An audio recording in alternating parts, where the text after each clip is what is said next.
ఖమ్మం జిల్లాలో దారుణం చోటు చేసుకుంది. కోదాడ క్రాస్ రోడ్లోని రమేష్ దాబా వద్ద మద్యం మత్తులో యువకులు ఒకరిపై ఒకరు దాడులు చేసుకున్నారు. తెల్లార్డుపల్లి యువకులని ఖమ్మం రేవతి సెంటర్కు చెందిన యువకులు చితక్కొట్టారు. ఈ ఘర్షణలో 4గురికి తీవ్ర గాయాలయ్యాయి. క్షతగాత్రులను ఖమ్మం ప్రభుత్వ ఆసుపత్రికి తరలించారు. అంతటితో ఆగక రేవతి సెంటర్ వర్గీయులు ఆసుపత్రికి చేరుకుని దాడి చేశారు. అడ్డుకోబోయిన ఖమ్మం రూరల్ ఎస్ఐ కానిస్టేబుల్ పై కూడా దాడికి దిగారు. ఘటనా స్థలికి చేరుకున్న ఖమ్మం పోలీసులు సీసీ కెమెరా ఆధారంగా దర్యాప్తు చేపట్టారు. దాడికి పాల్పడిన వారి కోసం పోలీస్ బలగాలు గాలిస్తున్నాయి. రైట్, ఈ విషయంపై పూర్తి సమాచారాన్ని అందించడానికి మా ప్రతినిధి ఉపేందర్ ఫోన్ లైన్లో ఉన్నారు. ఉపేందర్, చెప్పండి. ఖమ్మం జిల్లాలో అయితే దారుణం చోటు చేసుకుందని చెప్పొచ్చు. అయితే అక్కడ మద్యం మత్తులో అయితే యువకులు ఒకరిపై ఒకరు దాడి చేసుకున్నట్లు కూడా తెలుస్తోంది. దీనికి సంబంధించి మీ దగ్గర ఉన్న అప్డేట్స్ ఏంటి?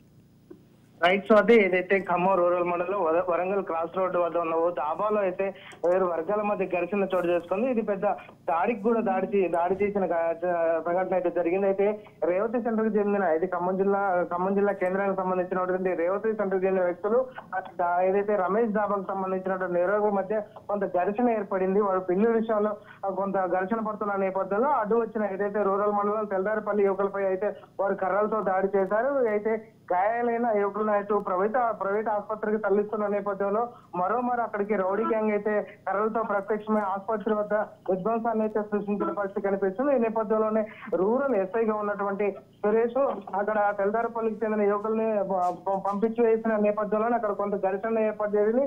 ఆ నేపథ్యంలోనే అక్కడ ఉన్నటువంటి రేవతి సెంటర్కి చెందినటువంటి యువకులు మొత్తం కూడా ఎస్ఐని కూడా అక్కడ కొట్టడం జరిగింది. ఈ నేపథ్యంలోనే ఎస్ఐకి అదేవిధంగా ఎస్ఐ పక్కన ఉన్నటువంటి డ్రైవర్ నరేష్ కూడా కొంత గాయాలైన పరిస్థితి కనిపిస్తుంది. ఈ నేపథ్యంలోనే వెంటనే ఘటనపై అయితే స్పందించినటువంటి జిల్లా ఎస్పీ కూడా సిపి కూడా అక్కడికి ఘటనా స్థలానికి చేరుకోవడం జరిగింది.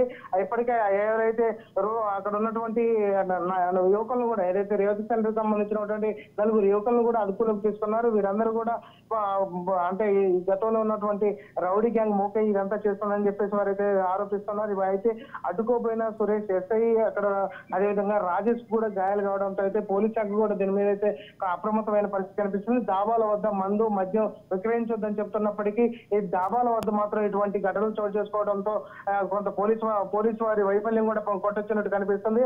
అయితే దాబాకు సంబంధించినటువంటి ఘర్షణకు సంబంధించినటువంటి కూడా వారిని అడ్డుకోబోయారు. ఈ నేపథ్యంలో ఎస్ఐ అడ్డుకోబోతే మాత్రం ఖచ్చితంగా తెల్దారపల్లికి సంబంధించిన యువకులు ప్రాణాలు పోయే అవకాశం ఉందని చెప్పేసి అయితే ఎస్ఐ కూడా చెప్తున్న పరిస్థితి కనిపిస్తుంది. రౌడీ ముక్కలంతా కూడా ఏదైతే బిల్లు విషయంలో దాబా నిర్వాహకులతో మధ్య వచ్చిన గొడవకి వీటి మధ్యలో వెళ్ళినటువంటి తెల్దారపల్లి యువకుల మధ్య అయితే ఈ ఘర్షణ చిలికి గాలివానగా మారింది. ఈ ఘర్షణ అటు ఏదైతే నగరంకు చెందిన హాస్పిటల్కి వెళ్ళిన తర్వాత కూడా మరోమారు వారైతే దాడికి పాల్పడడంతో ఎమ్మటే పోలీసు యంత్రాంగం కూడా అప్రమత్తమైంది. రౌడీ గ్యాంగ్ పై 2 టౌన్ పోలీసులు కూడా కేసు నమోదు చేశారు. దాదాపుగా 4 యువకులను కూడా అదుపులోకి తీసుకున్నారు. ఇదంతా కూడా ఏదైతే ఇప్పటికే జిల్లా వ్యాప్తంగా కూడా ఛత్తీస్గఢ్ అంటే అటు ఛత్తీస్గఢ్ కి సరిహద్దుగా ఉన్న నేపథ్యంలోనే గంజాయి మత్తు మారక ద్రవ్యాలకు అలవాటు పడి యువకులు అయితే ఇటువంటి ఘటనలకు పాల్పడుతున్నారని చెప్పేసి అయితే పోలీసులు భావిస్తున్నారు. ఇప్పటికే పోలీసులకు సంబంధించినటువంటి శాంతి భద్రతలకు విఘాతం కలిగిస్తున్నటువంటి యువకులను కూడా అదుపులోకి తీసుకోవడం జరిగింది. వారందరిపై కూడా కేసు నమోదు చేస్తామని చెప్పేసి ఇప్పటికే చెప్తున్నారు. యువకులు కూడా అంటే వారి భవిష్యత్తును ఉద్దేశించుకొని సామరస్యంగా ఉండాలి, ఇక ఇటువంటి గొడవలకు పాల్పడవద్దని చెప్పేసి అటు సిపి కూడా చూస్తున్న పరిస్థితి కనిపిస్తుంది. దీనిపై ఇప్పటికే వారు పోలీసు ఉన్నతాధికారులు కూడా సమీక్ష అయితే నిర్వహిస్తున్నారు. ఏదైతే ఈ ఘటనకు సంబంధించిన వారి అందరి కోసం కూడా అన్వేషణ అయితే కొనసాగుతుంది. Swathi, right, thank you Upender, thanks for the details.